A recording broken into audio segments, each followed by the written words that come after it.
Well, you guys, one of the most common questions I get asked as somebody who's been investing for like 40 years is, how do you calculate the buy price of a stock? Pretty important thing to know. And it's one of the great mysteries, I think, of investing. But to tell you the truth, it's not actually that hard. In this video, what we're going to do is we're going to be looking at the valuation and everything I wish I knew when I first started investing about how to calculate that.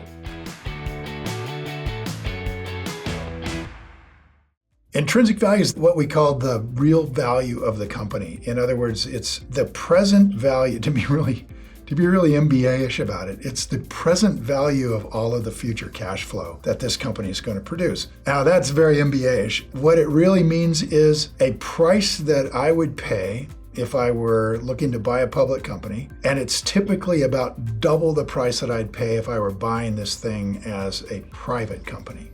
And we like to buy things at the private company price.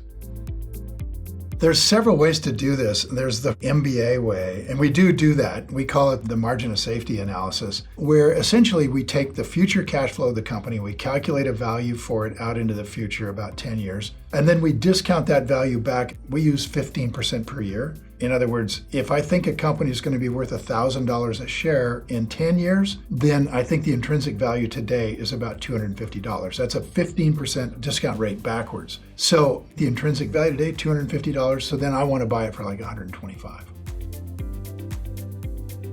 I don't know that anybody knows absolutely for sure, but I mean, Charlie Munger once said he's never seen Warren Buffett do a discount analysis in his life. So I think Warren tends to do it more like a private company. And when I look at it as a private company, I'm essentially looking at how long from the cash flow of this company before I get my money back. And if I can buy that company where I get my money back in 6 to 8 years, I feel like that's a pretty good deal. So I think Warren does more like that. From the examples I've seen him put out there about farms and about buildings he bought in New York, I think he's kind of looking at it from a private equity price. And the other way I know he does it is what we call the 10 cap analysis. And it's just very similar to what happens in real estate, where you look at a house you want to buy, you calculate the rent that's going to come in off the house, and then subtract all of the expenses of the house that you have to have every year in order to keep your renter in there. And what's left you can put in your pocket. And more or less, that's what Warren calls owner earnings. And you could call it free cash flow. You could call it net operating income. There's different names for it that are approximately the same. But here's the cool thing about it, is that Warren has said, if we can buy a business where the owner earnings are 10% of the price that we pay, that's a pretty good deal. So if you buy a $250,000 house and you're pocketing $25,000 a year, you'd do that deal all day. And the coolest thing about stocks is that those deals come up. I bought Apple Computer at that kind of a price a few years ago. So we really like that 10 cap analysis, and I know that Warren uses that. It's a process of understanding the business. You have to start with that. Actually, you really have to start with all of the basics. You have to understand the business, or you're not going to be able to understand what the proper growth rate in the future looks like. And you have to understand the moat of the business, or you're not going to be certain that that growth rate is going to be able to continue against competition. So you've got these two things you really got to get nailed down. Essentially, there's no shortcut that we've ever found. There's no computer program that we've ever been able to develop that will predict perfectly what the growth rate is going to be in the future. It's a subjective decision based on your knowledge of the business and the industry that it's in. Okay, so we're looking at how do you actually do that? So there's a lot of tools out there that look backward in time at the growth rate of the company, let's say over the past 10 or 15 or 20 years. And we certainly start with that. We want to understand that the company has a protective barrier against competition that is sufficient to give it a good solid growth rate in its history. Now, what we hope is that we can predict that the growth rate in the future will be something similar to that. So what we do is we take a look at historically, we kind of X out any years that are abnormal, and we calculate a predictability score of a specific growth rate. So I'm kind of getting in the weeds here, but that's how we do it. So we talked about this a minute ago. Essentially, what we're trying to figure out is what is the current present value of this future cash flow, right? So we're going to calculate that this company is going to grow at a certain rate, 10% a year, 20% a year, whatever. It's going to grow its cash flow over this time into the future. Now, the thing that you have to understand about discount rates is that I'm not going to pay you $1 today for $1 that you're going to give me in 2035. It's just like, no way. right? I mean, the dollar today is valuable to me. I can buy something with it today. I can buy a Coke. I don't know what I'm going to be able to buy it with it in 2035. I might be able to buy half a Coke. So I'm not going to pay you a dollar today that is in my hand, a bird in the hand, for not even two birds in the bush. Just for the same dollar out in the future somewhere? No. In fact, the farther away it gets from me getting money from you, the less I'm going to think I'm going to get it. It's like there's a risk factor that goes out into the future. And so what we're doing with a discount rate is we're saying the risk of me getting paid this in the future is significant enough that I am going to pay a discounted price for that future dollar. And what we use is a pretty static rate of 15% per year. We call this our minimum acceptable rate of return. And I think that if you'll think about a discount rate a little different way, it's in fact the minimum return that you want out of that investment. So if we say we want 15% a year minimum out of that investment, then I have to discount that dollar that I'm going to get out 10 years from now by 15% per year, all the way back to now. Now, it just happens the math is really easy on 15%. 15% rate of return will double your money every 5 years. So in a 10-year period, I'm going to double my money twice. Well, if I'm looking at a dollar out there, right, 10 years in the future, then I'm going to cut it in half twice. So that dollar is going to go to 50 cents. That's one 5-year period at 15% a year. And then it's going to go to 25 cents. So for me, the math is really easy because we're using 15%. I look and see how many dollars am I going to get 10 years from now, and I discount those back by dividing them by 4. And so a dollar in the future is worth 25 cents today. Now, that's how we do it. Whether that's going to be fairly accurate depends an enormous amount on how well you understand that business and how big that moat is. If the business is really hard to understand and the moat is not that big, then you're going to bring in textbooks from NYU MBA's program to try to figure out what the legitimate value of that business is. We don't do that. What we do instead is we only try to value businesses that we really can value. The ones that we really understand, the ones that are easy, the ones that are predictable and simple. Those are the businesses that I can get my head around for doing a discount rate on.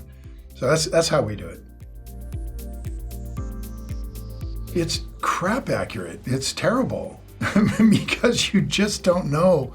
The numbers can change so much. The way we do a valuation includes the idea of a PE ratio. So we'll grow a business cash flow out into the future and then we'll apply a PE ratio to it. Well, my gosh, the PE ratio could be 20, it could be 10, it could be 30, and any one of those numbers will change that future value dramatically, so much so that when I discount it back to today, I can have entirely different prices, which is why we don't lean heavily on this sort of an analysis all by itself. What we do lean on is something we can control. So instead of trying to guess this growth rate and this PE ratio that's going to happen well into the future, what we do is say, if we buy this company, let's say for $100 a share, we know we're making $10 a share in owner earnings. And we feel that's a big enough discount, a big enough margin of safety, that as long as we know that that business is going to be bigger and better in the future, as long as we know that much, then we feel we're never going to violate rule number 1. You don't lose money if the company that you buy today for $100 is worth $150 in 10 years. Now, you don't make a lot of money, but you don't lose any money. And that's the critical thing in Rule 1, is that we are going to not worry so much about getting this growth rate right and the PE right and nailing down the future value in a way that nobody can really know for sure. Instead, we're just going to buy this thing knowing that it's a great company, it's going to be bigger and better, we don't know how much, but likely the price we're paying today is so good that we will double our money in the next 3 years. That's how we do it. We're much more comfortable that way than just praying that we know better than anybody else what the growth rate is. The 3 most important words of investing by far, because we're just human and we're going to try to do the best we can at getting things right when we choose a company. But there are changes that happen in life. We could be mistaken about things. So Ben Graham put forward this as a concept 90 years ago and said, the 3 most important words of investing are margin of safety, because the vicissitudes of life, the changes that happen in life, can take even the best company down. And as long as you have bought this company well below its intrinsic value, you should be able to move out of that investment almost no matter what happens without losing money. So that's the principle that we apply. We wait for an opportunity to buy with a huge margin of safety. I mean, think about it. We're conservatively valuing the company in the first place, and then we're cutting that value in half and waiting until there's some massive event that puts that thing on sale. So this is the kind of investing that once we make the decision, we very rarely lose money, but it requires an enormous amount of patience and discipline to just hold to that margin of safety price. At least once a year. We don't do it too much quarterly because that's a little bit too narrow of a time frame. What we're doing on virtually a daily basis, though, is we're paying attention to our business that we own. So if there is some dramatic change in the story of that business that we've created for ourselves, what this business is about and how they're operating the business, if there's a change in that story anywhere along the line, then we are going to immediately reevaluate that as an investment, including the valuation. So it's really all about the story change. Otherwise, it's just recalculating based on the growth that's going on normally.